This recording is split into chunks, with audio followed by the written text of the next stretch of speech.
Good afternoon, members of the media, wider viewing and listening public of Trinidad and Tobago. Welcome to this afternoon's media conference on behalf of the Prime Minister. As you know, the Prime Minister has just returned from an official visit to China for a week, followed immediately thereafter by a very intensive working visit to Australia. And the Prime Minister is about to give us details of the travel, and he will entertain some questions thereafter.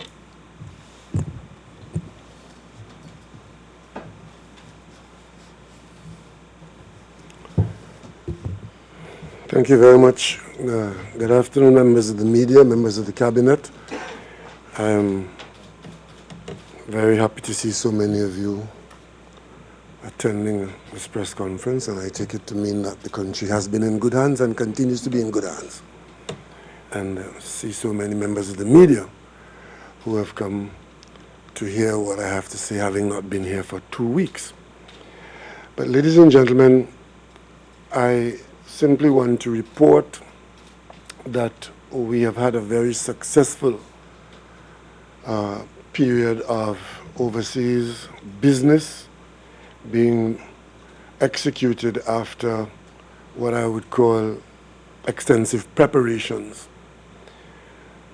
I want to begin by thanking the Minister of Foreign Affairs and the Minister in the Office of the Prime Minister and the ambassadors of Australia, High Commissioner of Australia, and Ambassador to China, who for the last few months, I would say for about a year or thereabouts, have worked very assiduously in preparing for the contacts that we've made during this 2-week period in conducting and advancing the business of Trinidad and Tobago alongside our long-standing relationships with China and Australia.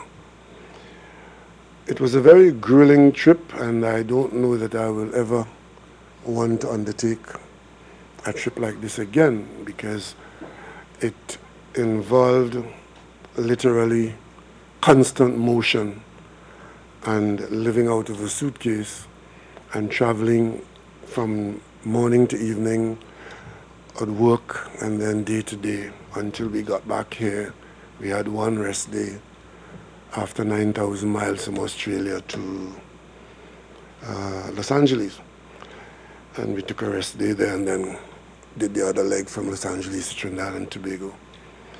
However, I could report that it has been a very successful trip because the planning had been very extensive, and the contacts that we've made and the issues that we addressed were quite substantial, and we were able to address them at the points where decision making could be had. And that was the whole basis for such extensive planning. And I want to thank the team, Minister Young and Minister Moses, and our Chinese ambassador to Trinidad and Tobago, who have worked for over a year in trying to put together this kind of contact. As you may recall, there was an invitation to a meeting in China last year, an invitation by the Chinese, which they eventually very quickly had called off because of local issues in China. But we had indicated then that that was not really a big problem for us because our planning was to be executed at some time later, and I think it had been done on this occasion with a lot of credit to go to the organizers, the Chinese ambassador and our 2 ministers who have worked on this. The trip took us to Beijing, where we arrived there on Monday of last week, 2 Mondays ago, and on that very same day, we were able to meet with Chinese Premier Li Keqiang, correctly pronounced, and all the arrangements were made for us to have had this very high-level direct contact with the leadership of China. As you may know, Trinidad and Tobago has had diplomatic relations with China way back in 1962. And even though we operate different political systems, we have remained very close in our relationships, both at the level of government and the level of party. And we were very well received and very well treated in China. And we were exposed to the decision makers with respect to the issues that we were working on with respect to Trinidad and Tobago's relationship with China.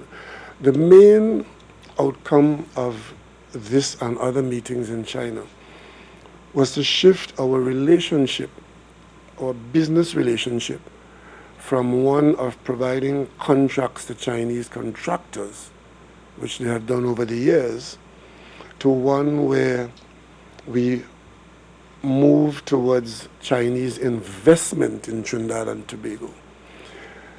As you may recall, our country's development has largely been driven by foreign investment. If you look at most of the big businesses, particularly in the oil and gas sector, you would see that the investments that drove our economy, from which we have benefited substantially over the years, has been foreign investment. And in fact, there are some people who measure our progress and our success by the amount of foreign investment that we attract and utilize in Trinidad and Tobago.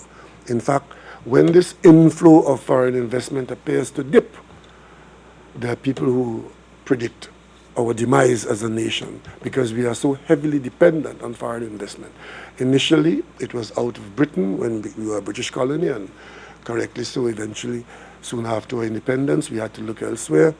And also we had American investment, we had Canadian investment, and others. But at this point in time, where we have grown to the point where we can no longer rely on the level of foreign investment confined only to the energy sector, I might say, coming from the United States and lesser, if at all, from the United Kingdom. So it fell to us, if we had to diversify our economy, to look elsewhere in the world for that support to bring about the kind of growth and expansion that will allow us to sustain the life that we have come to know in Trinidad and Tobago. We still rely very heavily on investments from North America and elsewhere around the traditional sources. But at a time when China is now the world's second largest economy, and with a history of being in Trinidad and Tobago since 1806, and with Trinidad and Tobago's political capital invested in our relationship with mainland China, it was the position of this government that as we look for sustainable development, investment from abroad, to grow the economy of Trinidad and Tobago, that we pay attention to the investments that we have made. And in so doing, we sought to shift our focus in our relationship with China from being a provider of contracts to Chinese contractors to a situation where we can talk about Chinese investment, foreign direct investment, in the potential in Trinidad and Tobago to grow our economy, not just within Trinidad and Tobago, but to make Trinidad and Tobago a more effective regional power and to be a launching pad for international investment into Central and South America. It was against that background that when President Xi Jinping spoke about the Belt and Road Initiative in China's outreach to the world, we saw the potential for Trinidad and Tobago to benefit from and to play a bigger role in this initiative. So last year, Minister Young was invited, and Trinidad and Tobago took part in the launch of this Belt and Road Initiative, where China presented its roadmap from Beijing into the world, largely the world away from the Caribbean, because in the scheme of things, we are small and we are far away. But we had a lot to offer, and we participated in that initiative's launch.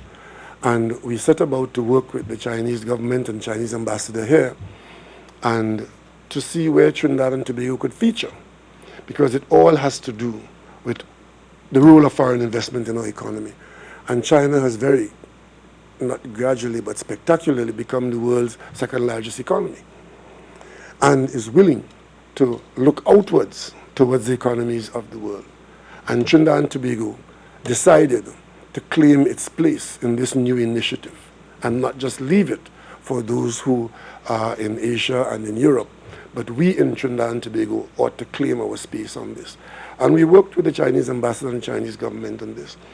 And while the meeting that was cancelled last year was a meeting, a small event with respect to the re-election of President Xi Jinping and how China was going to move forward in probably a 1 or 2 day meeting, this trip to China, which was a substitute, was a very extensive one. And we worked from the time we arrived on Monday, the 14th?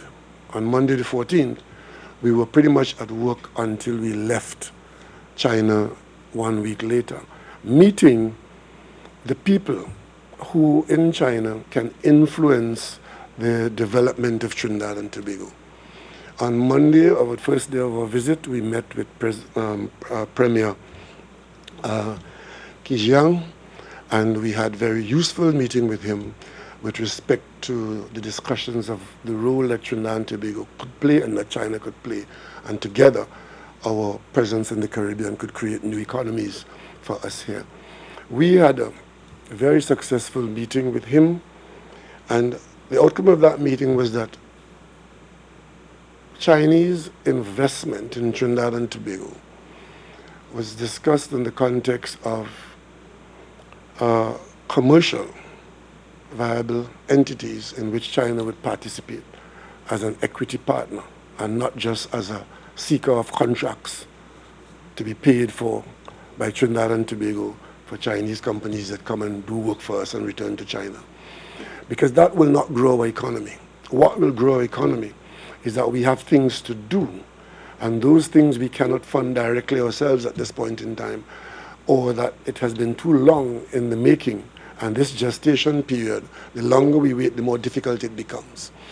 And we were able to present to the Chinese our position, our perspective, and to indicate to them that the same way we've had foreign investment from the United States, from the United Kingdom, our former colonial leader, in today's world, we cannot but seek to make the most of what we have done as an independent nation since 1962.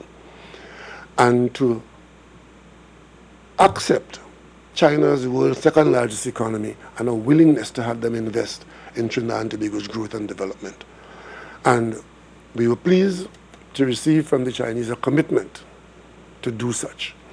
And against that background, in preparing this visit, against that vision of Trinidad and Tobago receiving foreign direct investment, not just providing contracts for Chinese contractors, but partnering with Chinese investment in some areas of development, which we need now if we are to diversify and expand our economy.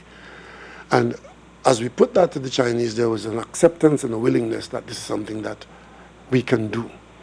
So in the very near future, we expect to receive from China a number of Chinese companies, some of the largest companies in the world.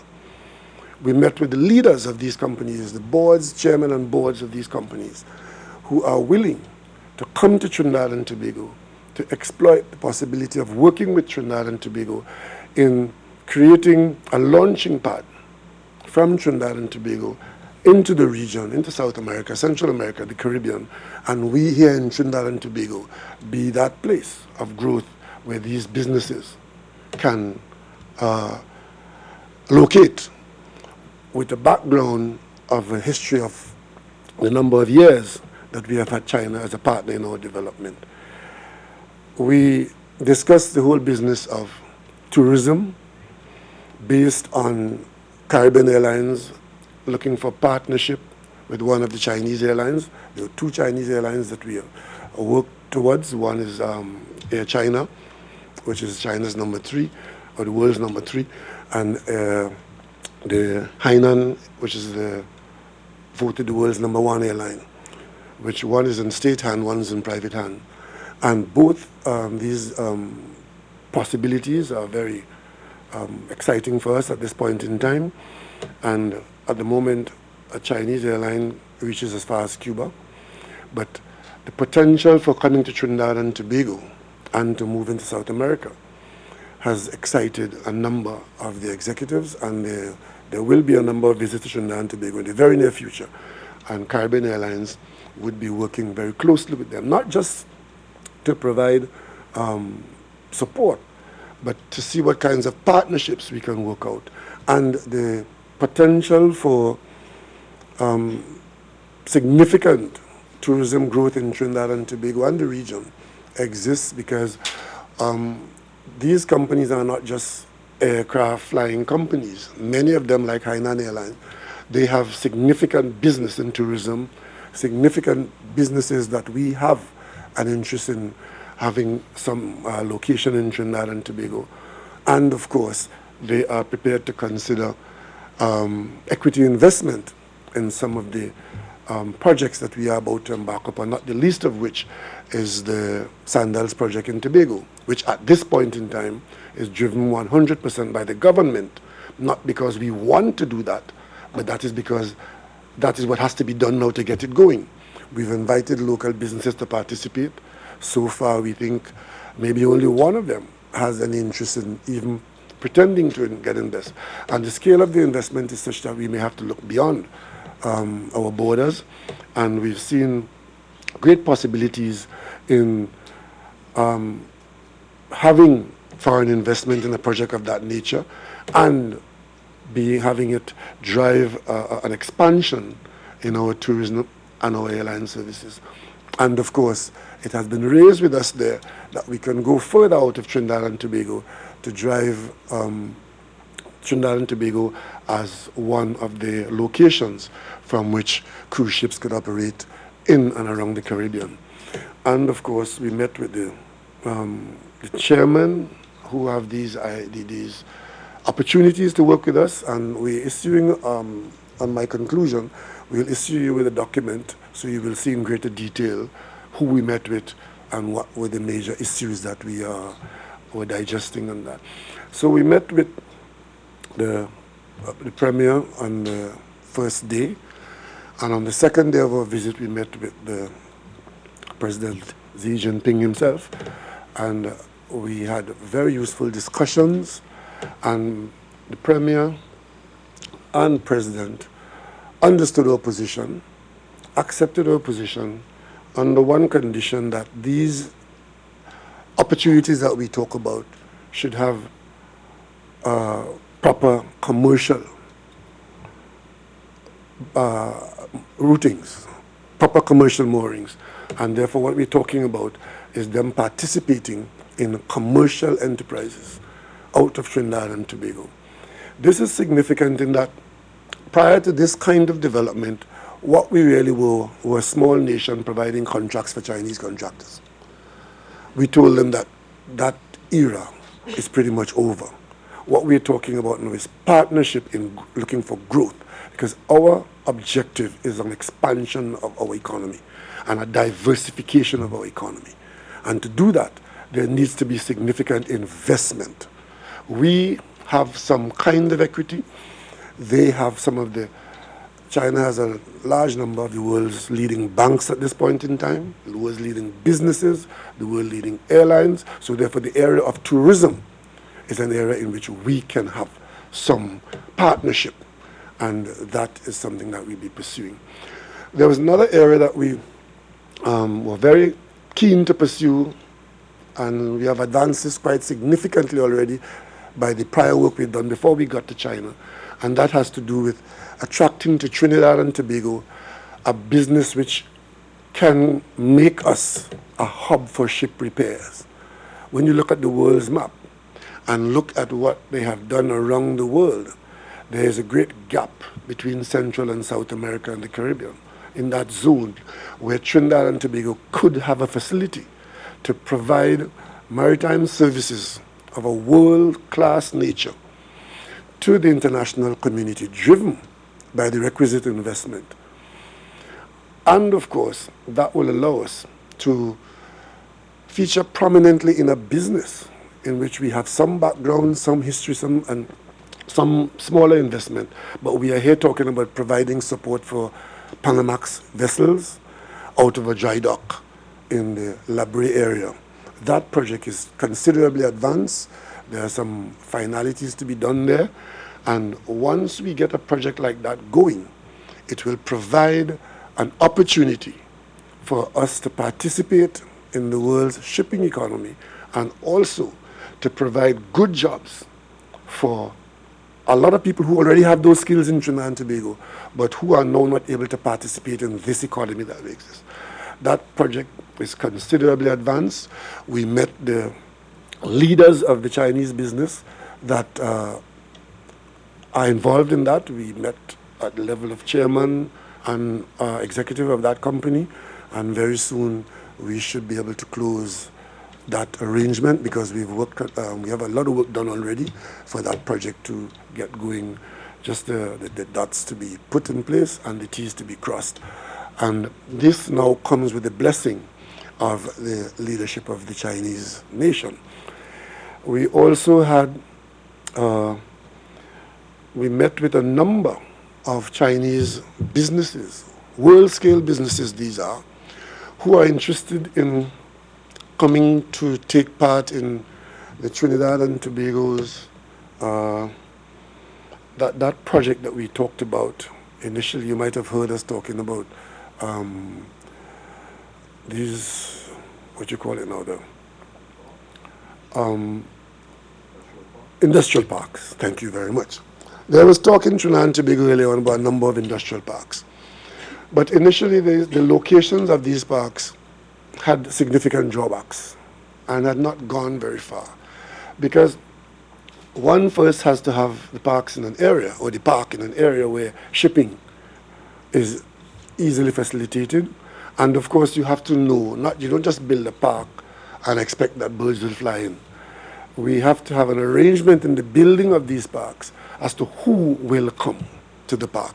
So we have been working for the last year on trying to ensure that we have at least 10 companies that will populate these parks so as to provide the requisite outflows of products after inflows of investment and location. We met a number of companies that are keen to come to Trinidad and Tobago to examine these possibilities, to see whether in fact they want to treat Trinidad and Tobago as this manufacturing location. And I can tell you that there's great excitement in this area. And we can produce, we have the skills, we have the location, and what we are trying to broker now is Trinidad and Tobago's location and our strengths, which we take for granted in a very many ways, from people who are now cleared by their leadership. Because as you know, if you see China as a source of foreign investment, as we are doing now, China being the world's second largest economy, it behoves us to look at that to see how we can participate. And as we do that, we are seeing the possibilities and we are getting the positive responses. So in the very near future, a number of these companies, I'm sure you've heard this before, but I give you the assurance that we are not just saying this because we worked on it for a year. We've brought it to a head, coming out of the highest level in China. And now we have these companies that are now seeing Trinidad and Tobago as a place to be for a variety of reasons, all positive. So in the next few months, or I should say in the next month and onwards, you will see us proceeding along these lines. So we looked at the area of air and tourism. We looked at the next area that we think that we have great prospect is the area of the dry docking, world-class dry docking. We visited one of the best dry docking facilities in the world, and those people are interested in coming to Trinidad and Tobago and to have in this region a facility that could allow us to be the location for servicing Panamax vessels, so that we get the benefit of the kinds of skills that we have been accustomed to here. We also discussed the whole question of the banking industry, because as you know, China has its currency, which its exchangeability is growing. It is now one of the currencies that is in the basket used by the international Buttonwood agencies, and they would like to operate out of Trinidad and Tobago to bring to us an industry which we haven't had before, international banking of a certain type, and the use of the Chinese currency, not only in Trinidad and Tobago, but in the region, following China's growth as a major player in Central and South America. Our heritage as English-speaking, English jurisprudence is now going to work for us in this kind of business.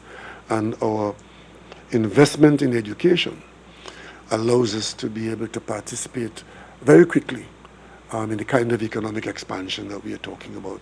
What I'm trying to say here is that as we looked to see how we can diversify our economy, which we must, because confining ourselves to oil and gas, especially in a situation where these resources are, as you know, they're wasting resources, and some of them, as you see, our production in oil is now down below 70,000 barrels a day from where it was, and so on. The imperative to diversify must push us to do other things, but we can't do it alone. This initiative is for us to leverage the strengths that we have, and one of those strengths is our location in the world and our conduct of business over time, that we have built up a reputation of being a serious nation conducting serious business, and now we can deal with serious people under serious leadership, and that's where we're at.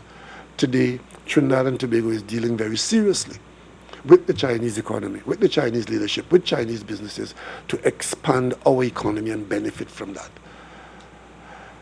We prepared a document which will give you a bit more detail on the specifics as to who we met and what were the specific issues going forward, so you can be better informed. So our trip to China allowed us to meet face to face with the potential that our relationship with the second largest economy in the world can allow us to leverage at this point in time. And as you may know, Trinidad and Tobago was a small nation. We count for a lot in the Chinese environment because of how we conducted ourselves and our business since 1962. And we have not been forgotten. And we were very well received as if I may say so myself, as a most favored nation, arriving in China and being treated with the greatest respect by a nation that we stood with from its inception and its arrival at the United Nations. And today we are in search of growth and the potential for investment, and we are pleased that the doors of the second largest economy in the world have been so widely open to us on this visit. Then we went on to Australia, where again we had a very good trip. As I think I would have mentioned before, I hope I did, that in my visit to London for the Shogun, I took the opportunity to meet with the Australian Prime Minister Turnbull. We met on the sides of that meeting and had some very good discussions about how Trinidad and Tobago and Australia could work together on a number of issues, not the least of which Australia's experience in dealing with what we have been dealing with respect to our response to the new scourge of terrorism. And we have great similarities with Australia and its experience. Unfortunately for them, they've had a bit more of that experience, and they have learned a bit more, and they're responding a bit more successfully. We have not had all those experiences, but we have had an exposure to the international terrorism, which is in the forefront of security today, and we are happy that we have a Commonwealth nation like Australia, which is ready and willing to share with us what arose out of their experiences, whether it is legislation, whether it is national security management of spaces, of cities, of persons, and the international communication that the current challenges demand of all nations. We are fortunate to have a Commonwealth sister country like Australia willing to work with Trinidad and Tobago on a common problem of counterterrorism. So we met in London, and Prime Minister Turnbull immediately put in place the contacts for Trinidad and Tobago to reach into the Australian government with respect to this matter and the other matter of our business at sea. We have two kinds of business at sea. One is the ferry service to Trinidad and Tobago, which, as you know, we came into office meeting groundwork on a crisis which materialized during the last year, and we have not done very well. We have suffered the consequences of the ferry service virtually collapsing at the end of the life of these two vessels that were driven virtually to extinction at a time when we came into government. We had to take the blows and the blame for that, but the rectification is within our reach. And what we have done, recognizing that the vessels that we have been using are Australian vessels, and they are the type of vessels that we would need to replace the service between Trinidad and Tobago, we set about immediately, over and above all the stopgap measures, we set about to put things in train to ensure that in the not too distant future, the link between Trinidad and Tobago, especially at Tobago, which is about to expand significantly its contribution through tourism, and to have Trinidad as part of Tobago's effort in tourism. I mean, as tourism in Tobago grow in the way that we are planning it, a day trip to Trinidad would be an aside for the thousands of visitors in Tobago. And for that to happen, we have to have a sound and secure bridge between Trinidad and Tobago. We need to make that investment now. We've done the groundwork. We've made the contacts. We are ready to make the decisions. It's going to cost us, but it's going to benefit us. And as fate would have it, the two companies that provide the kinds of vessels, the ones that we bought used, those of you who paid attention to Tobago, you'll remember the Cat was the first trial vessel. I'm sure most of you would have forgotten what happened in sea service between China and Tobago before the Cat came. Remember the Cat? I see my colleague looking at me, a complete befuddlement, because she doesn't know what the Cat is. The Cat was the first fast ferry that came here on a trial run. And it was successful, even though the experts had told us, you know, the expert pontificators who always give you free advice had told us that that was a waste of time, it couldn't work, the sea was too rough and so on. So the government of the PNM took the decision, we'll have a trial. And we brought in the Cat. And the Cat did wonderfully well. And then we went and we purchased the Express and the Spirit as used vessels. We didn't buy them new, they were used vessels. And we worked them, and some people worked them, one would say, to the ground. And unfortunately, we came in the government when they were due for significant dry docking. You would have, I need not tell you what happened in the last few months, but thankfully, the Spirit, after 9 months of dry docking, in fact, the recommendation was that we should have got rid of it because it had been so utilized to the point where one of the expert opinions we had was that we shouldn't try to repair it. But those vessels were so hard to get worldwide that we had to take the decision to make the effort to repair it, and we've done so. It took a lot longer than we anticipated for a variety of reasons, but the Spirit is now back on service between Trinidad and Tobago with a 5-year certification, and we trust that we can maintain it, to have it operate at least for the initial period of that 5-year certification. The Express has now come out of service and is awaiting dry dock, and that we will deal with in the coming weeks and months. But in the meantime, given what we are planning for Tobago with respect to the expansion of Tobago's contribution to the national economy, that growth in tourism as part of our diversification effort, we need to make the investment, make the decision now, so that the travel between Trinidad and Tobago ought not to be an issue when we reach the stage where Tobago is playing a much bigger role in the economy by having grown its tourism offering in a significant way. So the two companies worldwide that are to be considered to provide us with the kinds of vessels that we need for the Tobago Trinidad leg, those two companies, incidentally, are Australian companies. There's one company on mainland Australia in Perth. That company is called Austal. We went to visit that company. Austal provides passenger ferries like, in fact, the four water taxis that we have here. Those are small Austal vessels. And unfortunately, we had 6 Coast Guard vessels, which we have managed not to make them seaworthy, and they're parked up somewhere in Chagaramas. And Austal vessels are premier vessels everywhere in the world except in Trinidad and Tobago. The 6 Austal vessels in Temblador, wherever they are run to the ground and put aside, lack of maintenance.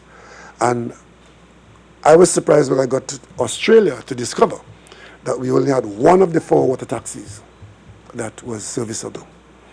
And we are the only people in the world where that is happening, because that's how we conduct our affairs.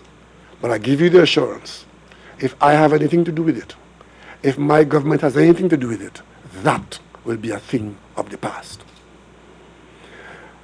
We have now, as a country, to make the investment. We spend time looking. We have come to the conclusion that what we need to do is to get 1 initially and 2 eventually proper vessels from either Austal or INCAT. And the arrangements for doing so, we have discussed with the Australian government. Unfortunately, at this point in time, there's a government in Australia that sees this as something that Australia could do for and with Trinidad and Tobago. We are currently on their books for the water taxis, or is it the Austal vessels that we have here. We are still on their books, and the record is that we have done very well in that small package, but we are now aiming to go on a much bigger scale to get the vessels that we need and to get them new. And on that basis, the government, I will make proposals to the cabinet to have these 2 companies that provide the vessels that we need. These are aluminum vessels, which allow them to travel at higher speeds with less fuel burning output. The Austal vessels or the INCAT vessels, these are the catamarans that are the world beaters. When we got to both of these shipyards, Austal in Perth and INCAT in Hobart, we met them constructing these vessels for the Europeans and the Japanese who have islands like us and who have an island economy, and these are the vessels of choice. Trinidad and Tobago, if we are going to be a player in the kind of expansion that we're talking about and the kind of tourism growth that we expect in Tobago and the kind of service between Trinidad and Tobago, we are to place an order in the very near future for the first of those vessels when the competition tells us which is the best offering, because they're basically the same, but it's who will give us the best deal. And of course, we may even use both of them depending, because Austal also is a provider of aluminum vessels for naval purposes. It provides vessels, 58-meter fast craft for border patrol for Australia. Australia is an island continent with a bigger problem than we have here with our neighbors, with Australia and its Asian neighbors. And the vessels that do the bulk of the work for Australia in patrolling its borders and treating with incursions are what they call Cape-class naval vessels built by Austal. It is my intention to put to the Cabinet of Trinidad and Tobago that we acquire at least one of those vessels. And the Australian government only recently, I first discovered this when I spoke to Prime Minister Turnbull in London a few weeks ago, and we were able to further with those discussions in Australia this week with my team, that Australia has put in place a $2 billion a $2 billion Australian dollar facility to assist countries like us to procure these naval assets from Australia, and I think Trinidad and Tobago would consider how we can procure one such 58-meter Cape class vessel. Because as you may know, all the procurement we've done since the cancellation of the OPVs by the last Cavalier government leaves our Coast Guard with no significant ability to patrol our southeast and our east and northern borders. Our east coast is wide open to anybody who wants to come in there. With the best will in the world in what we have, the east coast is not properly patrolled. The south coast is not.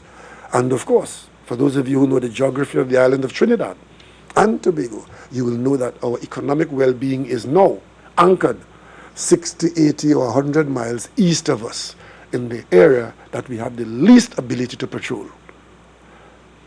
Now that is a kind of madness that this government is not prepared to allow to continue indefinitely, and we will take steps to ensure that we can protect our borders and that we can protect our assets off the East Coast. And to do so, if we have to suck salt, if we have to work twice as hard as we must, the bottom line is that we have to protect the assets, the God-given assets that we have, and to ensure that Trinidad and Tobago is not an open territory where anybody could walk in and do as they please and leave us with a kind of hell that we cannot countenance as the nation with such great promise. So we have gone to Austral, we visited the yard, we've seen what they've done, we know them. They are the company that provided us with the vessels that we ran into ground at the Coast Guard, lack of maintenance, the water taxi service. I understand there's only one water taxi working right now, lack of maintenance. But that is going to change because we are going to put different arrangements in place. But more than that, we are going to ensure that we get a competitive position with the assistance of the Australian export entity, government-owned entity, in what you may call government-to-government arrangement, because it is government facilitated to facilitate the funding of the procurement of these craft. We will ensure that in the very near future, as a responsible nation, wanting to protect our assets and our people, that we, whatever else we have to buy 2 ferries, and we have to buy at least 1 Cape-class vessel or something of that nature to allow us to patrol our eastern and southeastern borders. If we can't do that, then the whole question of our nationhood comes into question. Whatever else we do, we have to do that. We will have to borrow to do it, but it's not the borrowing we have to worry about, it's the repayment schedule. We spent a long time, this government, we are 2.5 years in office, we spent a long time on the energy sector, shoring up our position there to allow us to be able to get the best from that sector, to allow us to do the kinds of things I'm talking about now, so that our future can be one where we think we are in a better position now as we go forward with our energy sector, and therefore we could take the giant steps to protect not just our borders, but the gains that we have made as a nation. So we had very good discussions with the Australian Prime Minister and his team, including Foreign Minister Julie Bishop, and I want to thank the Australian High Commissioner here, who worked with us tirelessly prior to this visit to ensure that the visit was one of serious work. And we are at a stage now where, having been to the yards and see what is going on there, having spoken to the people, the key to the whole thing is that even if we write a check today, we can't get a vessel built. We got to try and find a slot in the rollout of vessels.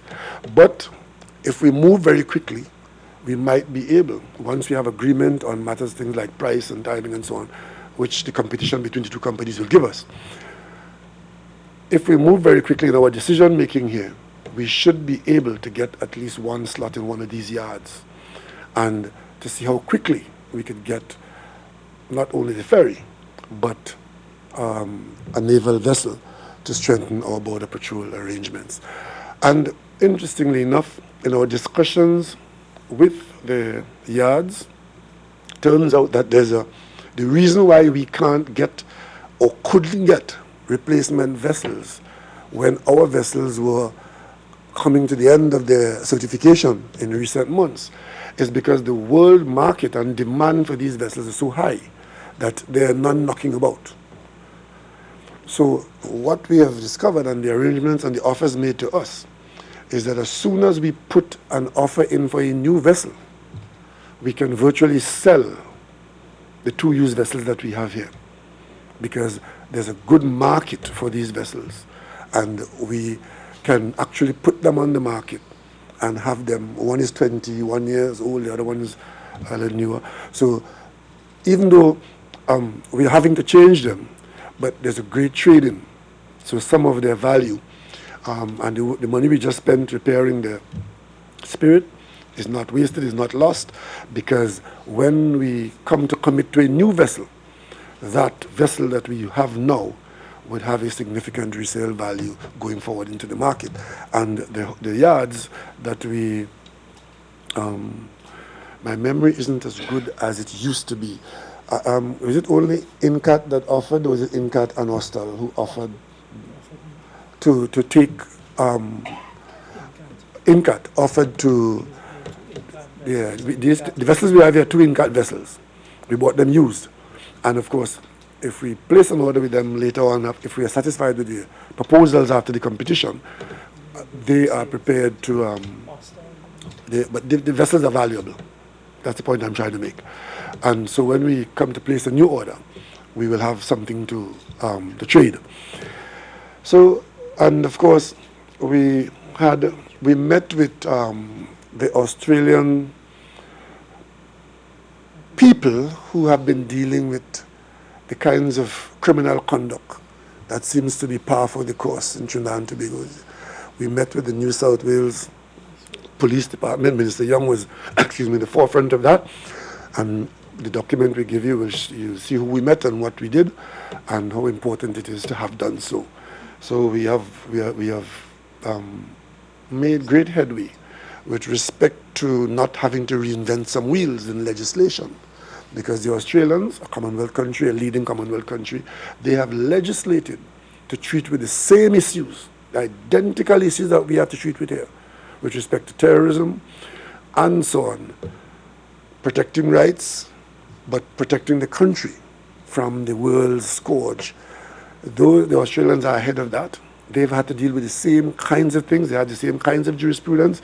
So whatever got past the Australian judiciary there, we expect that Trinidad and Tobago wouldn't have to reinvent that. We are currently in the process of going to the Parliament with our anti-terrorism laws.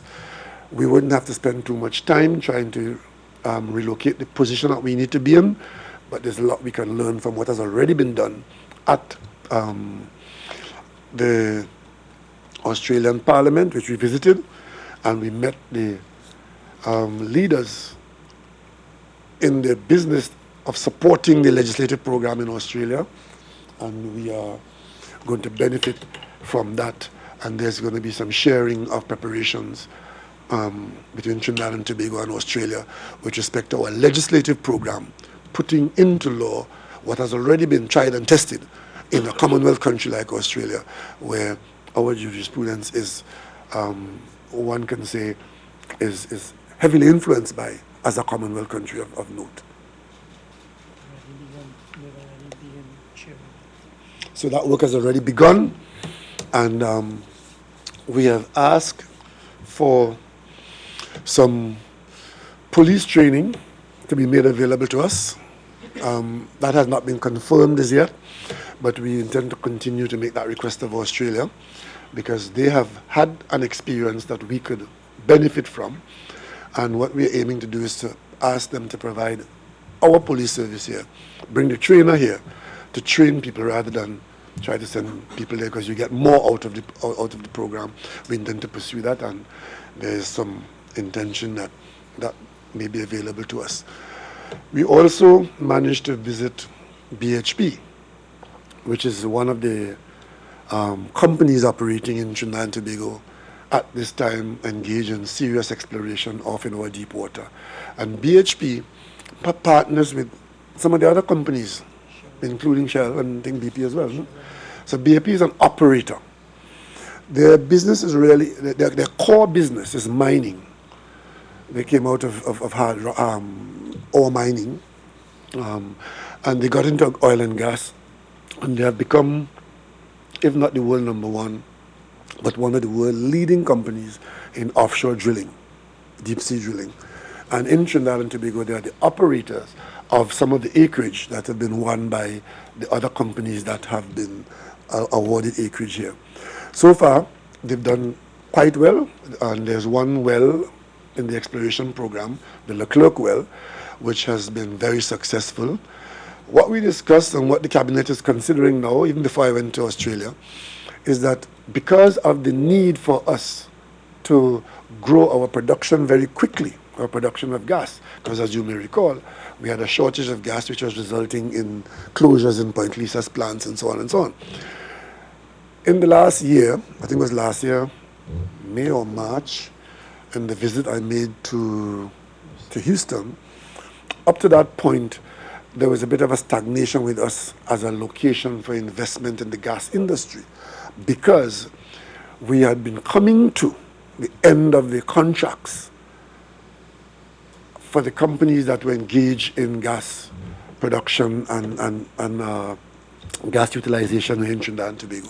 And in the absence of a new agreement on a gas price going forward, our industry was stalling. And we had reached the point where we were producing approximately 3.2 BCF of gas, meaning that we had a shortage of about 800 BCF, meaning that the operating, some companies were closing down, and some companies were cutting back by as much as 20 or 25% of their utilization of gas. All of that meant significant losses to the exchequer, and we were being seen as a location that was coming to the end of our usefulness as an investment area. That's what we were facing. We rectified that last year after a number of months of NGC and these companies meeting. They came very close, but they could not conclude. Eventually, we got them, the companies, NGC and the foreign companies, to agree to a gas price that both sides were happy with. And as soon as that was done, it has resulted in a multi-billion US dollar investment program in mainly our offshore area, which is now seeing us having a brighter future with respect to the production of gas going forward. And the Leclerc well that BHP has drilled is a good beacon in this area. And what we have discussed, or we are discussing, is close to conclusion, is that because of the country's need to produce the gas as quickly as we could, we can't follow the same template we used to follow before, which is you have a development, exploration program, and you go and you test here, test there, test there, and you see what is good and what is not good. But that's all exploration. We want to move from exploration to production as quickly as possible, because we are not producing as much gas as we can consume, given the plants that we have on the ground.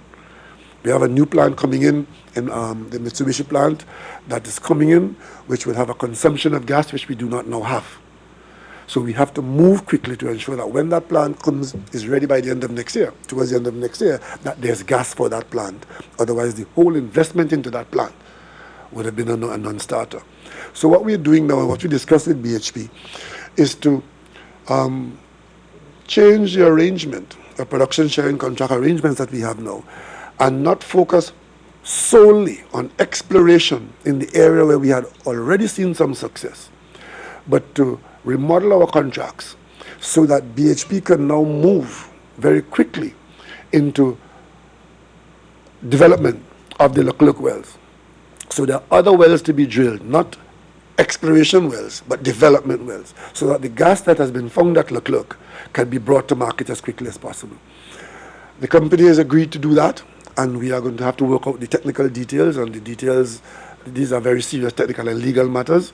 We are very advanced in those discussions, and very soon, as a matter of fact, we have been advised that in anticipation of a conclusion of these discussions with the government, there are rigs on the way to do the number of wells to delineate the Leclerc field and to move us quickly from exploration to production to ensure that we have the gas that we need to keep Point Lisas going at this level at which we expect. And of course, we'll move into, as a parallel program, into the exploration behind that. So we have a lot of work coming there. And of course, you know, with BP, because of the agreements we've had recently and the gas price that we've concluded, BP is moving full speed ahead in the Southern Basin. So we expect that in the not too distant future, we will be in a happier state with respect to our gas production. And of course, we have Shell aiming to do, you know, we had the starfish failure of many years ago. The new technologies and the efforts that we have made through Shell. Shell is now a major player in Trinidad and Tobago, not only in the LNG plant, but also in the upstream. And they've gone back in with new technologies, which is very exciting for people like me, geologists. But the starfish field is now appearing to be successfully drilled, and we expect to get some production from there. And in the months and weeks and months ahead, I'm sure the companies will make their own announcements as to how they're doing on these matters. But as a country, because of the decisions we made recently on the gas price and on the kinds of things I just talked about, we are in a better position to be producing at the level of consumption that we desire to give us the kinds of revenue. And of course, you know that we did something that caused some people to have had a few sleepless nights recently. We have applied a royalty to some gas which was not being taxed by royalty. And of course, there were those who felt that boldness on the part of the government of Trinidad and Tobago would see foreign investment leave our country because we'd be annoying these multinationals and so on. That is not how it goes in the world. In these areas, reason prevails. And we have been acting with reason with these companies. We have put to them our demand for the interests of the people of Trinidad and Tobago to be paramount, and as a government we can do no less, and we have done so. And the end result of that in the first instance is a $260 million improvement in our earnings in the next 24 months or thereabouts, agreed to by one of these companies, monies which we otherwise would not have had, because they've agreed that Trinidad and Tobago should get a little more of the pie. There are other areas that we have to discuss where we are talking about not getting a fair deal, and we are not ashamed or afraid to speak directly to where these problems lie, but we do so respectfully. And we, in the next week or two, next 2 weeks, there are some major discussions to take place in Trinidad and Tobago. We have shored up our own capacity to negotiate with these companies, because what we have observed, unfortunately, is that over time we had become very lax in treating with people who were better positioned and better prepared than Trinidad and Tobago. And we've made agreements which have not given us the best outcome.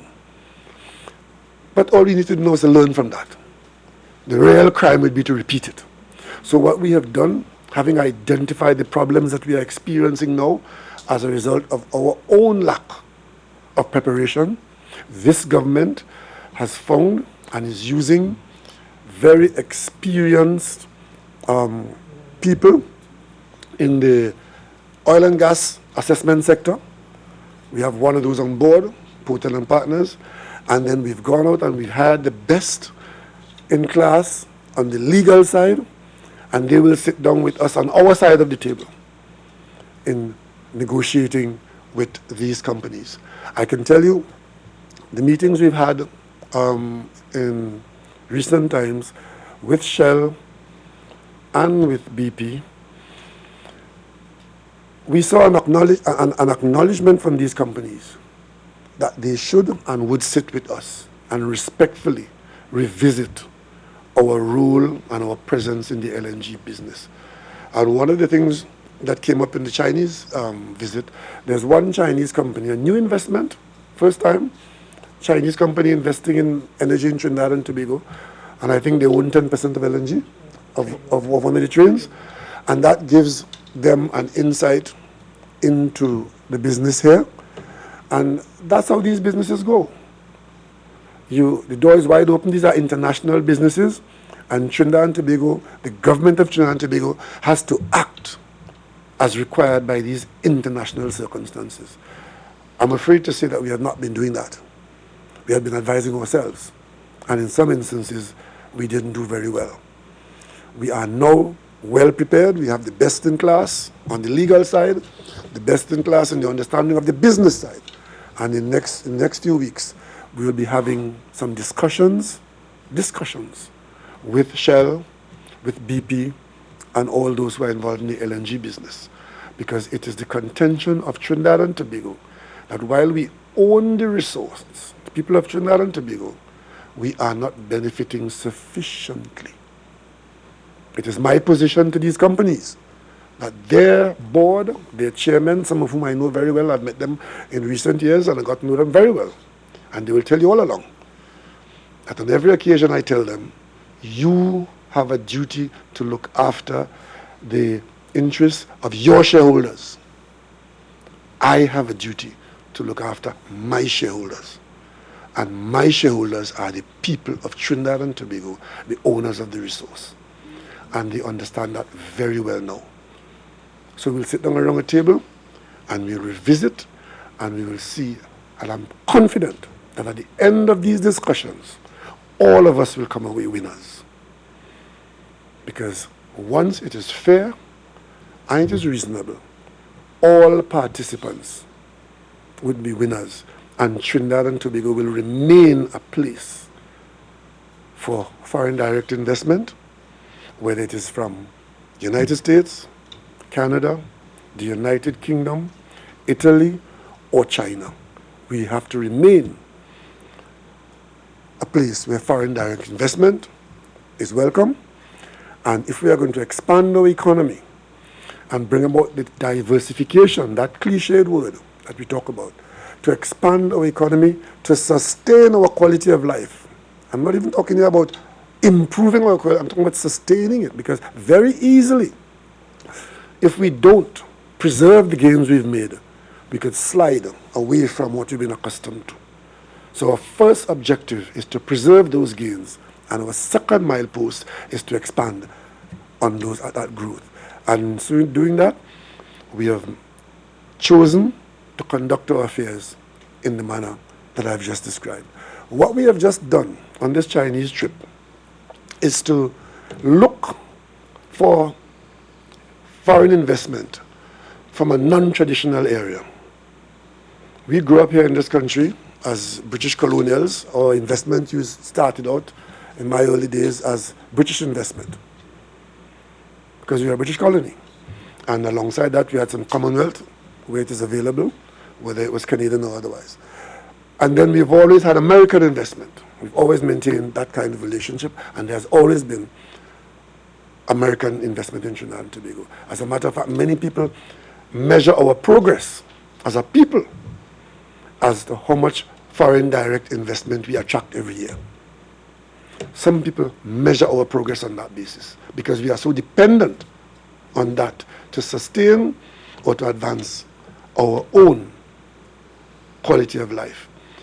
That being so, and the world being the way it is now, it behoved us to look for that inflow from the world's second largest economy, which happens to be a friend of ours, the People's Republic of China. From day one, it has been the position of Trinidad and Tobago that we support the One China policy. Some of our Caribbean neighbors support the Taiwanese as China. We have always supported the One China policy as our foreign policy and view Taiwan as a renegade Chinese province. Today, China is the world's second largest economy and welcomed Trinidad and Tobago in a manner that was nothing short of dazzling. Recognizing that we, a Caribbean leader, China's presence in the region we expect it will be through Trinidad and Tobago. We are expecting that we made our offers to our local business houses to participate with us in the Tobago tourism expansion, the Sandals project. We made the offer, and 2 of our local houses indicated that they will be willing to participate. Because the way it is, if we are going to expand on the scale that we want to expand, the government has to set about to undertake that the project is going to go ahead, even if it means 100% government supported. Because that's how it has been all along. Many things that we've done in this country, it required the government to invest in it 100%. And later on, it becomes attractive to others who may want to participate or just benefit. In this Sandals project in Tobago, the government undertakes that it's going to be done, even if we have to underwrite it ourselves. But we've made the first offer to our local business houses because we are confident it's going to be a good investment. 2 of our local business houses indicated that they would consider participating, equity participation. The third one said they're not interested. In recent times, I got the impression that one of the 2 may no longer be interested. But the bottom line is that the offer will be made. But now we've gone further. We've made the offer to the Chinese. Because one of the companies that Cal is talking to, Caribbean Airlines is talking to, for code sharing and other kinds of arrangement that we can benefit from in our expansion in our economy, is Hainan Airlines. And that airline is rated the number 1 for quality of service worldwide. In the world. It's the best Chinese airline. And it's in private hands on the island of Hainan. And we're also talking to Air China, which is state-owned. That's the Hainan airline is a 5-star. Air China, well, they say Air China is one of the biggest airlines in the world, but it carries 3 stars out of China on the awarding of stars. But these two companies are among the world's leading airline business houses. And both of them we are in communication with, and both of them are interested in looking at us because both of them want a Caribbean presence and a South American gateway, one of which Air China is already in Cuba. That's as far as they've been. We from Trinidad and Tobago, through our national airline, CAL, and part of this trip, we are aiming to partner with one of these airlines so that we can get the benefit of reaching into the world that they bring. And side by side, they are also in the business of moving tourists out of China. And we are encouraging an investment from such an entity in the Sandals project in Tobago, meaning that the government wouldn't have to carry the whole equity of constructing and building it, but we also would share. That's where the burden on the government to create that kind of business could be.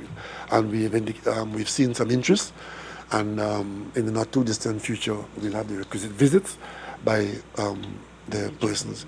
We've met the company's leaders. We met at the level of chairmen and boards, executives of those companies, and coming out of the backing of the meetings of the Premier and the President of China, they're all excited to come to Trinidad and Tobago, and they were all excited to know that we had been to see the President and the Premier. The bottom line is that this is a period, this particular moment in time, this is a period where Trinidad and Tobago have to grab these opportunities with both hands and move from the cliche conversation of diversification to actually getting things done to expand and sustain our well-being. This is what the trip was all about. And we are leveraging our relationship with countries that can work with us to take us from where we are to where we want to be. China and Australia. The trip has been very grueling. I will tell you that I don't think I will ever plan another trip like that again. But we survived. Every single day from morning till night, we were at work. We survived.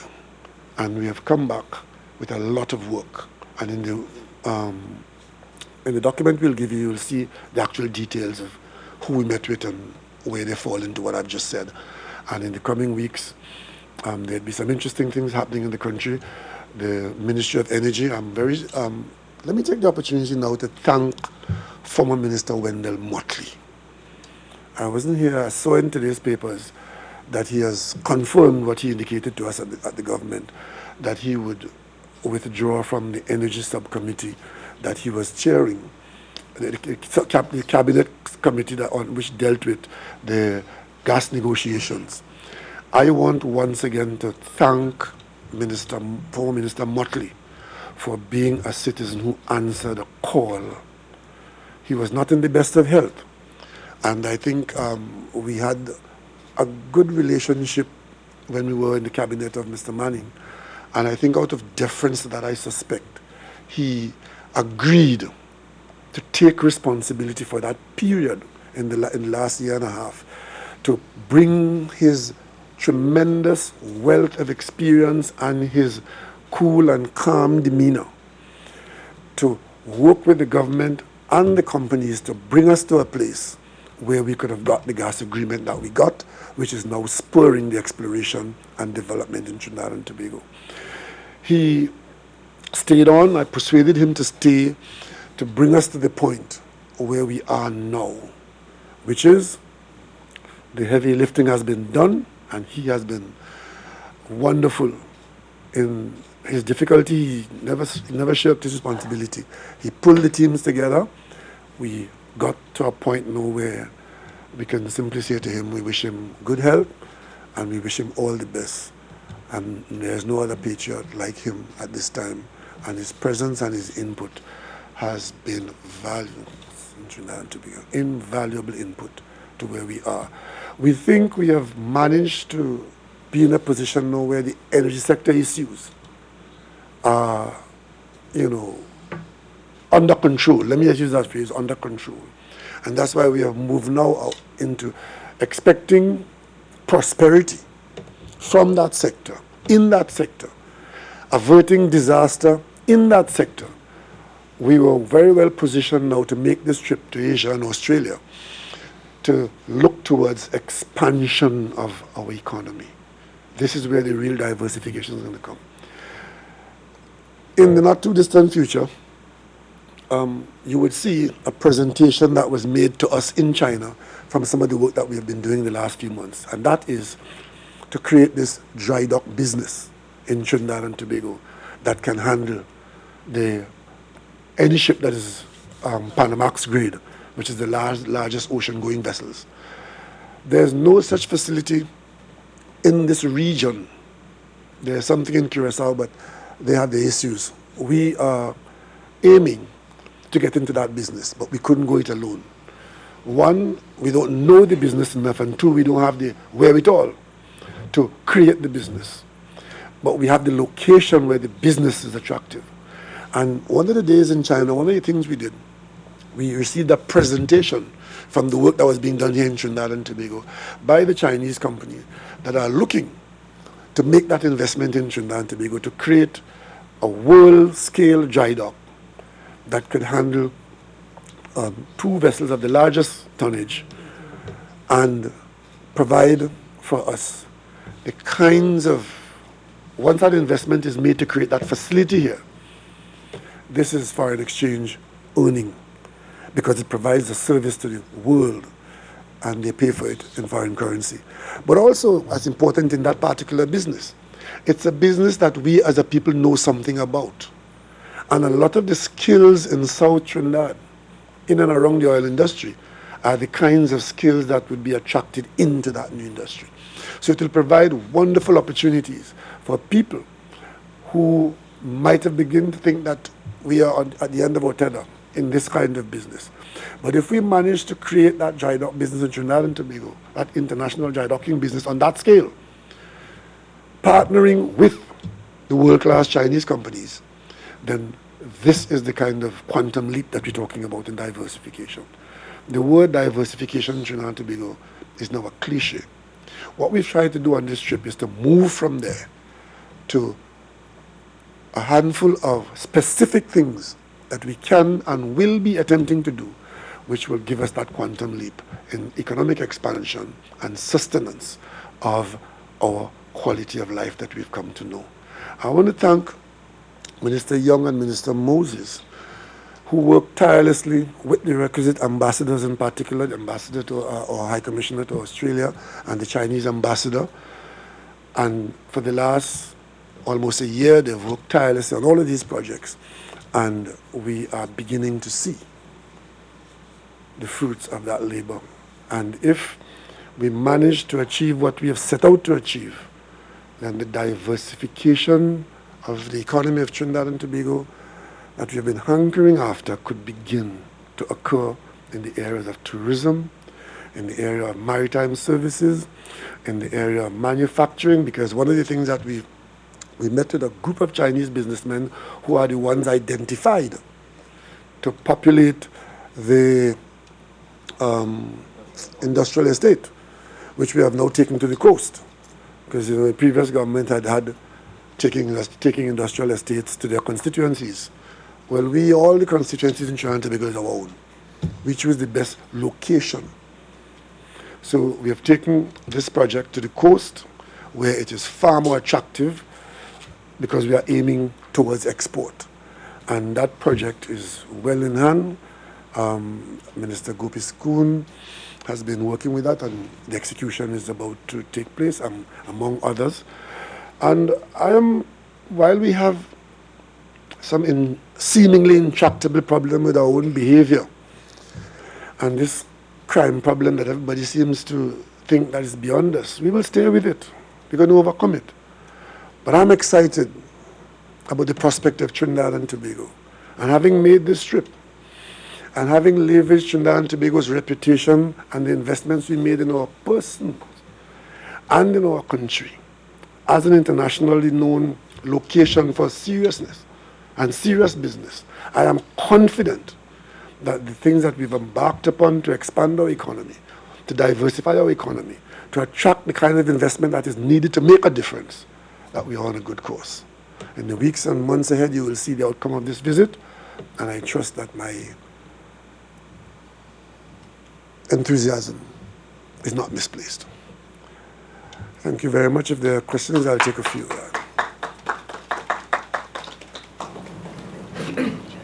Yes, I'll take the questions. Did any If there are no questions, I'll be very happy. did any of the Chinese officials raise any concerns about crime against Chinese nationals living and working in Trinidad and Tobago? No, not that is not an issue, but I must say it has not been raised by any company or any person on the visit. But that is not to say that it's not a serious issue. The crime issue in Trinidad and Tobago has to remain on the forefront for all of us, investors coming in and those of us who live here. We all have to address this issue and bring it to a head. The industrial park, Yes. you talked about, I mean, we have the park at Tamana, yes, in Tech Park. We have the one at Labrie, the Union Industrial Estate. Those are not filled. So what are you saying, that they are not? They're aiming to, those parks, they all have their usefulness. They're different. The one that I'm talking about is a manufacturing zone to manufacture goods, bring in raw materials, manufacture and export. And we're aiming to make it an export free trade zone. The Tamana Park is a park that we're aiming for high-tech type of industries, a different kind of industry, and that too will attract its own kind of business. And the other one you mentioned, which is Labrie. Labrie is heavy industry, pretty much heavy industry. But I thought the Chinese companies that were coming were biotech and that they were tech companies. Well, as of now, we are open for business. We are not circumscribing any kind of business, as long as it's a business that we want in this country, and we are seeking to encourage the investment. So whether they come, as a matter of fact, one of the companies we met was Huawei, which is one of the world's leading tech companies. We are trying to attract tech companies, and the tech companies will have their location, the Tamala type location. The manufacturing for consumer goods will have near the ports, the one I just mentioned, and elsewhere, and of course the heavier industry in the Labrie, Union area and so on. So there's some method to it.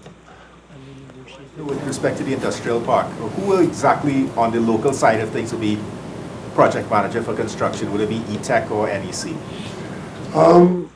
The NEC holds some of the land and we provide it as a landlord, and E-Tech is the driver of the business, and E-Tech also has its park, and E-Tech would be it's mainly E-Tech as our project manager. You mentioned Huawei as one of the companies that actually I didn't mention that, but we did visit Huawei. Huawei is the company that is providing us with our IT platform here, which our agents, a number of agencies are using, particularly those in the national security area. And we visited them, and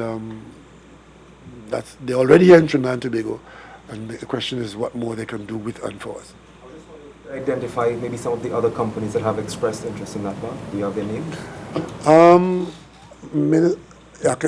Some of them you know already, but what we did in China, we went to the top. For example, you would have heard about China Railway, China, Jiangsu, I don't want to mispronounce it, but they're in the document there, right? But what we did, we met with chairmen and executives of those companies, right? We met, for example, the ports that we went to see the ports. I've written down for you who we met, right? So I don't want to sound as if they're my next door neighbors. It takes a little while to digest the quantum. But some of them are companies that you're already familiar with. Like we met the parent company of China Harbour. That's one of the main companies we met, because that's the one that we're talking about, getting the equity investment for the dry docking I mentioned a while ago. The Hainan, the chairman of CAL was on the trip, as you know. He, while I opened those discussions for them, I didn't stay to carry on the whole proceeding. That they were left to their own. The chairman of CAL and his, that company is also a very big company in HNA. They're very big in tourism. 120 million Chinese traveled last year, and the rate at which they're growing as international tourists, the number is expected to be 200 million in the next 48 to 60 months. We just want a little piece of that. And these companies are very, some of them are very integrated, and the scale at which they operate will boggle your mind. And the document we'll give you the detail that you're just seeking there. With respect to the vessels that you all are looking to procure from Australia, Incat and Ostal, these are the companies that produce aluminium vessels. First of all, with Incat and the arrangements you're looking at there, is the arrangement such that whenever we put the order in for the new vessels, and whenever the Spirit and the Express go back in the opposite direction, would we be faced with a situation where we have no vessels at all? Come on. We're not going to do anything like that. What I try to, maybe the fault is mine. Let me try it. We have two vessels, the Incat vessels, the Spirit and the Express. When the trial was successful with the Cat, we decided to go and get two vessels like the Cat. But those vessels could not have been bought new because they're not available. So we got two used ones, the Spirit and the Express. We've run them virtually to the bottom of the ocean, largely unmaintained. We just got one back out of a 9-month maintenance period. That one is now reasonably healthy, keeping our fingers crossed that it can hold the line and not continue what happened for the last year where we didn't have a proper ferry on there. The Express is now withdrawn from service and is to go into dry dock. We are taking steps to make sure that the Express dry docking doesn't end up like the Spirit dry docking, where 6 months became 9 months. So what I did say was that these two vessels, we are discovering that even though they are problematic for us in our service, because of the demand for these vessels, a demand which caused us not to have been able to replace them when we wanted to. If we place an order in now for new vessels, as we want to do, as we must do, if the rest of our diversification is to go ahead as we're talking about, we must place orders now for new vessels. But once we do that, the market is such that there will be the potential to sell the Spirit and the Express in an advanced way. Because there are people in the world market who will want them and will, in fact, what we are told, that there are people who may want to obtain them now and lease them back to us just so that they will get them when we get our new ferry. And of course, whatever monies we will get for selling them, because notwithstanding how we run them into the ground here, when we repair them, as we have done with the Spirit, they will have some resale value. That earning will become part of the payment of the new ones, right? So, but we need to move very quickly if we are going to get slots for building any of the new ones in any reasonable time, because the demand for these ferries are tremendous. To get a proposal from MCAT and or Ostal, and in your discussions with them, is there a price range for these vessels? Well, the proposals, we're expecting the first set of proposals to come in within 2 weeks, and the price is not an unknown quantum, because these businesses are well known. When they give us a price, we will then have to negotiate around what they're telling us, and it is going to be funded once our expectation works out the way we are working it, by the Australian Export Corporation, which is a government agency. So while it's not a government-to-government arrangement as such, it will have to meet certain standards. And therefore, the shenanigans that this country has become accustomed to will not form part of these discussions. And they're not, the vessels are not cheap. When we bought the Spirit used, what did we pay for it? 60 million US for a used, and it was how old? It was 3 years old at the time, and the other one was older. 10 years old. And what did we pay for that one? 20 million for a 10-year-old vessel. The new vessels will cost in the order of 80 million US dollars. So you could look at what you can get for the ones we have and what you're going to have to. But this is state-of-the-art vessel. If we are talking about the Tobago tourism, having an extended leg into Trinidad for the kinds of day trips, because if you're bringing tourists to Tobago, you got to figure out what they do when they get there. And one of the things you want to offer them, which is special to Trinidad and Tobago, is if you come to Tobago as a tourist, you get Trinidad as an extra. Right? So we have that potential, but you have to have the infrastructure to do it. And that infrastructure is the sea transport. So the Cabinet in the very near future will make a decision. We'll evaluate the offerings from both companies, make a decision, try to get early slots, put an order in, and it will take probably 18 months for the first one to become available. During that period, we hope that we will survive on the refurbished Spirit and Express. And of course, by the time we would have built the Sandals project in Tobago, we should have had vessels on station, and the service should have been a completely different and improved service to what we experience now. That $80 million price tag, is that for one vessel or two? One vessel, sir. I just told you we bought a used one for 60 million. Two ferries, I presume you mean passenger ferries. Passenger ferries, yes. You would keep the cargo vessel situation as is, or do you intend on improving? Good question. These passenger ferries that we are talking about will have a capacity, but we don't think that the capacity will be, if they are to have the speeds that they ought to have to give you the fast ferry passenger service, you can't overload them with cargo.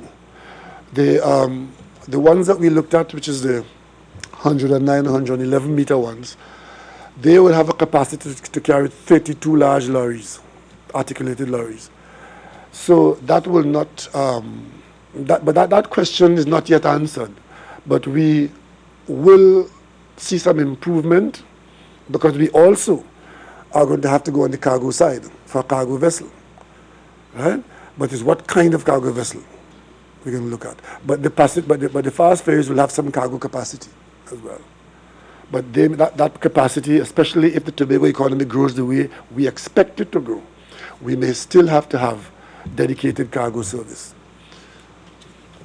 Naval vessels that you talked about, if whenever we get one or two or whatever, what does that mean for the future of the Daman vessels and the vessel we got from China? To be an addition.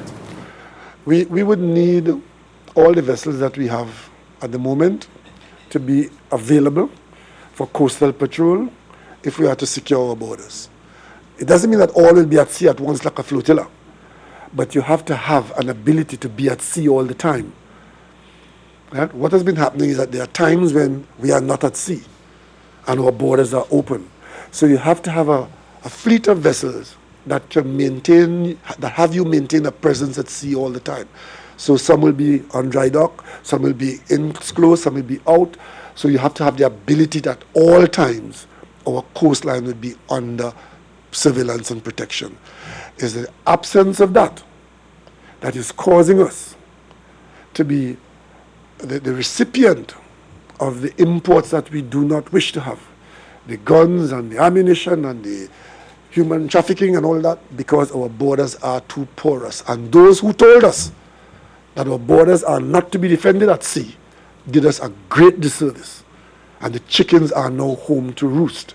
This government is going to make the investment. We have a Coast Guard that's going to protect us working at sea.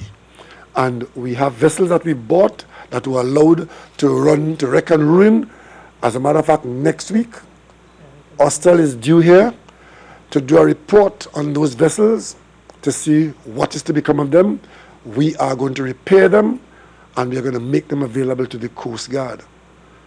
And while I'm on this, let me tell you something else too.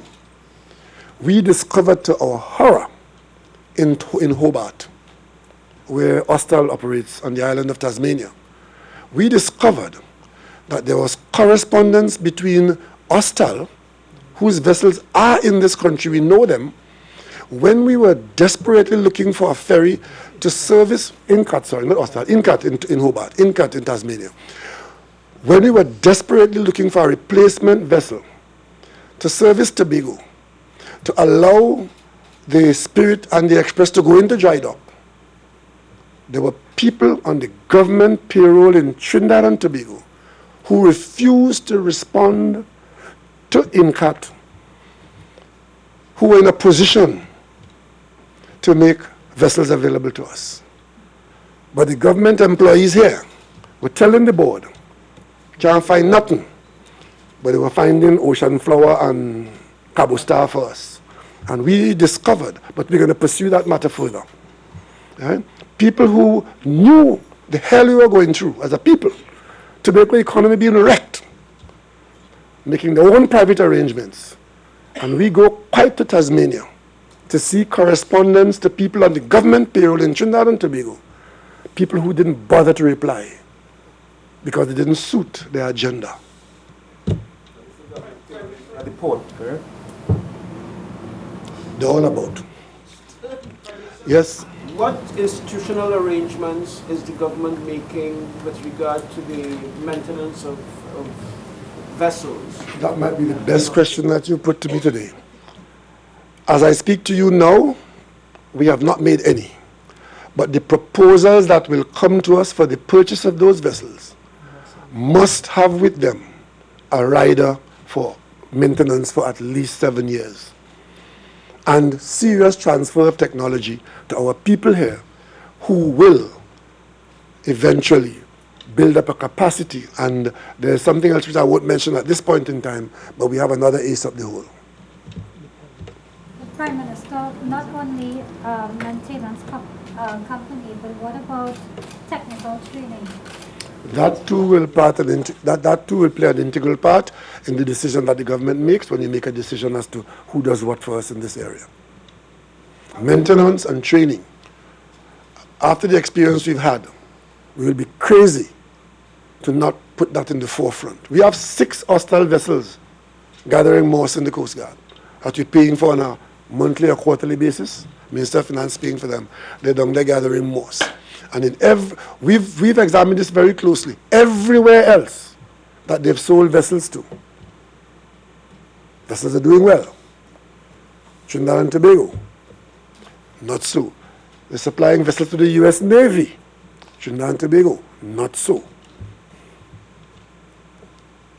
Prime Minister, you mentioned the sandals arrangement several times. You said it's going to cost the country. Has the government done a cost-benefit analysis on the whole Tobago tourism expansion? And if it has, what's the result? That is like breathing air. If you hold your breath, you collapse. Tobago expansion to tourism is a given, right? The cost-benefit analysis that we have done is to see what our Caribbean neighbors have done and to envy them for what they have done with that model. Clarify, Prime Minister, where, because I believe it was during the time you were out of the country, I saw a post about your sandals team negotiating with some of the sandals personnel, where those talks are at, what time frame that was before Minister Young can answer that. That happened before I went away. It was a week before we left, and we met, the government's negotiating team met with Sandals executive, and actually last night they've provided a document to us, which we're now working to set out the timeline and the time frame for the project going forward and for negotiations. And on a preliminary stage, we hope to sign agreements, finalizing everything by September of this year. That's the current timeline, and we're working towards that right now and putting things in place. Could you elaborate on the reasons the businesses did not seem interested in participating in the product? There was only one I mentioned the government invited 3 of our major business houses. One up front said that they weren't interested. I couldn't answer so why. The other 2 said they would have been interested. And as of now, I should maintain that they are interested. But I did see some, let me put it this way. We in Trinidad and Tobago are not great pioneers in investing in our future, in our own future. The vast majority of people in Trinidad and Tobago who have resources, they have 1 foot in Trinidad and 1 foot outside. And if they have 2 feet in Trinidad, they have 1 eye outside. And I trust that answers your question. What we don't have here is a complete commitment to the future of Trinidad and Tobago, meaning that we will always be here. There are many people in this country, people of means, and it's not peculiar to us. I was reading about China on the way here from China and Chinese investment in America. And one of the conclusions that one of the university studies came to was that the vast majority of wealthy people in China put their children or their money in America in the hope that if things go bad, at least, that's why it's not peculiar to Trinidad and Tobago. We're just a very small country who would love to have all our investment dollars invested here amongst us, but that is not how it's going to be. And that is why the government has always had to lead as an investor. And if you look at our economy, this is the economy that we live on now, whether you like it or not. The quantum leaps that were made in this economy to give us the quality of life we have now were largely made by the government of Trinidad and Tobago. That has a knock-on because it created a society where more than everybody looked to the government for their sustenance or for their opportunity. That's a fact. Prime Minister, You spoke about possibly speaking to the Chinese about tourism investments, including sandals. So were there other projects that you levied to them or suggested to them? Not at this time. The project that we are focusing on now is a project that will put Tobago as a destination in the Caribbean package, and also add to a world business that we are not sufficiently participating in. There might be other projects. I mean, once Tobago becomes a destination of that nature, there are other possibilities for Tobago. I can tell you, it wouldn't just stop with one project. These things tend to accrete over time, because they're coming. If we get, as we expect to get, the Sandals project going in Tobago, it will come like a tonic for the rest of tourism in Tobago, and other people who own good sites in Tobago and have friends who can invest in tourism. I am confident that that would be the catalyst for other investment in Tobago. And that's why we are investing in not a new airport. Because I saw on the news this morning, I saw on the news some confusion about we're going to build an airport in Tobago, a new airport in Tobago, and some people in Tobago were saying we're supposed to build a new airport because the one that is there now impacting on people's houses, we can't expand it and so on. There's no plan to build a new airport in Tobago. Tobago has an adequate airport, which is where the planes land. What we're going to build is a new terminal building, because the current terminal building is too small. Given the kind and size of aircraft that we are going to be expecting into Tobago and the numbers, the terminal building. So when you speak and when you write about this project at Crown Point, at A&R Robinson Airport, please talk about a new terminal building. That is all we're building there, and with a road to link it onto the Claude Noel Highway. This thing about building a new airport, because I've seen influential voices in Tobago reach the point of saying, let's build a new airport in Friendship. And we're not going to be detained by that, because there's some urgency in this matter. We are aiming to build a new terminal building. It's not the Taj Mahal, so it wouldn't damage all the buildings in Bon Accord. There might be a few houses or properties that might be impacted, and we are going to offer generous relocation to those persons.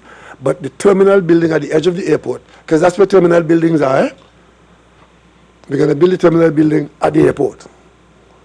And because of the size of the building, the footprint might require one or two acquisitions, and that is what the acquisition law is about, because we understand that there are going to be times when public purpose infrastructure development would require that land that is in private hand now should fall to the state for a public purpose, and there's adequate and generous compensation available.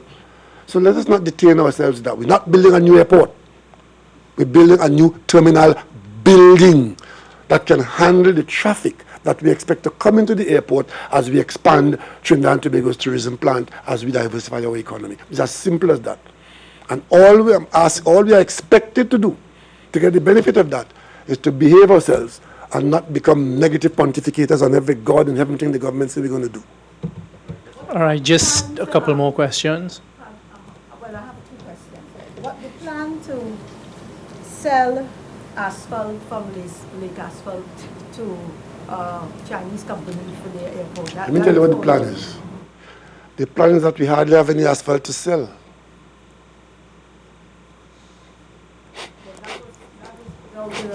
Let me tell you what that means. Trinidad Lake Asphalt, TLA, we have a pitch lake. What is really going on at TLA, at Lake Asphalt, is Lake Asphalt is a post office for Petrotrin, where they literally just sell Petrotrin bitumen, rather than manufacture a product in any serious volume for export to the world. What we now know as Lake Asphalt is living off selling Petrotrin bitumen, which you get a docket, and you go to Petrotrin and you order your bitumen and Lake Asphalt signs, and you get your bitumen from Petrotrin. That is Lake Asphalt. What we are talking here about now is to have a production at Lake Asphalt of the raw material at Lake Asphalt, which is a product that ought to find its way into the world market. The very first thing we met when we landed in China was to be told that the Chinese are engaging now in building the largest airport. Now that's a different thing. They're building the largest airport in the world. And our eyes lit up. And we said, well, could we consider supplying you the world-class product from Trinidad Lake Asphalt? But we had to keep within our jaws, within our cheeks, that we only producing 3,000 tons of that stuff. And therefore, whereas the potential to supply that high-quality world-class product to the China has tens of airports. And you would have heard the Minister of Finance earlier on, the last budget, say that the government's intention was to divest some of Lake Asphalt's interests. The thinking behind that was, if we get an investor, possibly a Chinese investor, to partner with us, to produce from the lake, the market that we were looking at and still are looking at is the huge amount of airports in China where they can pay good money for our product. But as I speak to you now, Lake Asphalt is a post office for Petrotrin selling bitumen from Pointe-à-Pierre. But we could fix that, and we'll try to fix it. Contract, we can't fulfill that as we... Well, right now, our production is 3,000 tons per day. And I think that what we were told by the people, because the chairman of Lake Asphalt came with us on this trip, and now discussion, Lake Asphalt is in the process right now of ordering new equipment and aiming to develop the lake to be a producer from their own resources, to bring us to a point where we could actually benefit from meaningful diversification by selling Lake Asphalt product into, and it's a foreign exchange owner. So we are at that stage, you know, that's where the company is now. Getting new equipment, aiming to produce more, mechanizing the production, and putting proper arrangements in place so that we can produce a product which the world market can absorb and earn foreign exchange on a serious scale. Okay, one, Ria, one. Yeah, you said there are two. That was one. What's the other one? Yeah, what, have you been invited to any Indian Arrival Day function, and what is your view? I wasn't here. So I came in late last night. I went to bed at 1 o'clock. I got up at 3:30 this morning. So I have not been invited to nothing. All right. What is your view? This is part of the same question. What is your view? Wait a minute. This press conference is about my trip to China. Correct. Okay, well, this... Oh, you all, this is the last question. It's time to wrap up. The Prime Minister has had a grueling trip. Since I wasn't here for 2 weeks, we'll have a few more questions. Because I see Taylor's trying to get me. We have got two questions. Right? Okay. Any individual who claims to exercise mass control over votes. We've had Satyarat say that he's freeing up, he's releasing the East Indian vote. And I want to find out from you what you think it means for our democracy as a country that in 2018 we can have someone say that with... I don't know that I'm the person that you should direct that question to. I think you should ask the political leader of the UNC. As far as I am aware, we've been to the polls a number of times, and the people that we appeal to, the citizens of this country, they're free to vote. We're now discovering that some people's votes were mortgaged. So I, like you, I'm an observer. Well, the opposition leader has responded in a very sort of mild way. No, well, you see, the opposition leader has a number of positions. The last time she spoke, she would say, talk, Sat, talk. That's all I could say now. The last time Sat carried on with his racialness, she was the one as Prime Minister of this country who told him, talk, Sat, talk.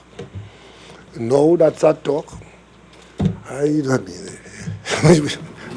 that's not for us. The PLM doesn't get involved in those people's business, you know.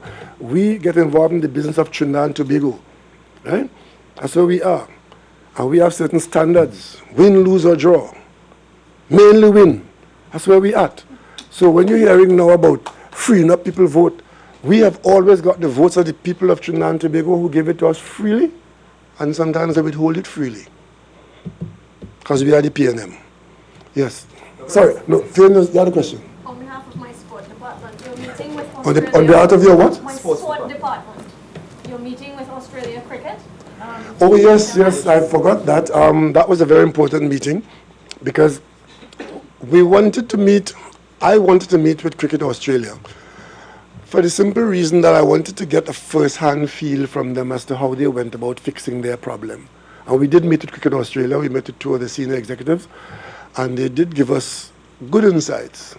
And I could tell you, across Australia, there's a sadness about the demise of West Indies cricket.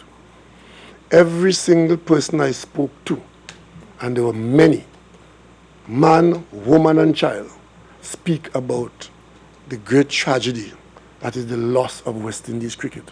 And they all spoke very fondly about the years of rivalry with West Indies cricket and the days when, that was the pinnacle of cricket as a game. And that meeting, we had a very good meeting. But as you know, our future is tied up not so much with talking to Cricket Australia.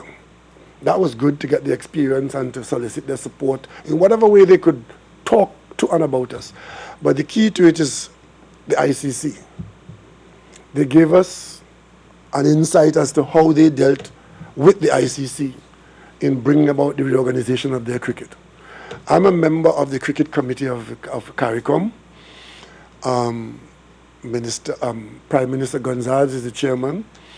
We had tried to meet with the ICC for a sit down for a conversation. In London, that was declined because of unavailability of certain people, but they indicated to us that an opportunity will arise in November, and we intend to avail ourselves of that opportunity. And as a member of that committee, I had valuable insights as to what went on in Australia, where Australia now has cricket run by Cricket Australia. As a matter of fact, one of the things I discovered is that the board, Cricket Australia, how people get there and how they function and who they represent. And it would make interesting conversation here in the West Indies as to how people get into that position in Australia and why Australia cricket is where it is and why ours is where it is. Dr. Rowley, it's been about, I think, 7 weeks or so since a report was requested into the situation at the Ministry of Sport, the situation involving Minister Darrell Smith, I think.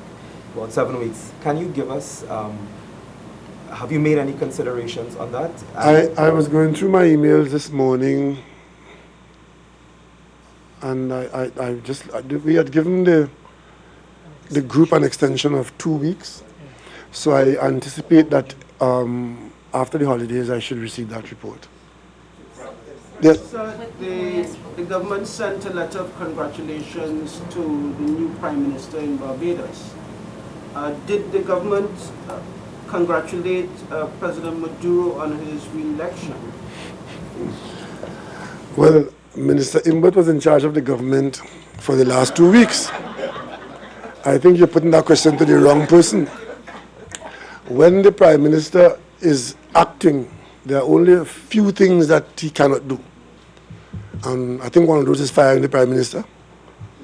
And he can't call the election. So I think you missed the opportunity to ask Minister Imbert that. I don't have an answer for that question. But if it hasn't been done, diplomatic niceties are always to be carried out. There seems to have been quite a negative reaction in the hemisphere by the United States, by Canada, by Mexico, and by some others to the election in Venezuela. Well, that sort of situation is not unusual, and there are certain peculiarities about the Venezuelan internal affairs which we will treat as such. There's a Lima group that has a position on it. We are not part of that group. But as Prime Minister, I've had a number of discussions with South American functionaries at different levels. And I had a long discussion with the Australian Prime Minister, because Australia is one of those countries that has the foreign minister of Australia and the prime minister of Australia. We had a long discussion on this matter. I would say that it was very fruitful discussion. And if I am to speak for the tenor around the table, is that there needs to be some significant dialogue to respond to the developments that are taking place around us. Trinidad and Tobago stands by its position of non-intervention and non-interference. But having said that, we are acknowledging that there are difficulties in Venezuela, but there are a variety of recommendations coming from many different quarters, and it is for us to find some common ground somewhere along the way. Just going back to the Lake Asphalt issue that we have brought up, were there Which other one? Which one? discussions- We have brought up a lot of issues. No, Lake Asphalt. with reference to other projects that the Chinese may have had some That investment. In reference to other projects that the Chinese may have had some investment with previously, like say the smelter plant, were there discussions with regards to those things as well? The Chinese are notorious for being polite. And while we discussed that matter here in Trinidad, and we had come to no agreement, and it is still a vexed matter, and we still have liabilities, I can tell you, in typical Chinese style, in China, not one person raised that matter. It does not mean that the matter doesn't exist. Okay? Thank you very much, and thank you very much for welcoming me back to the country in the way I left it, and hopefully better.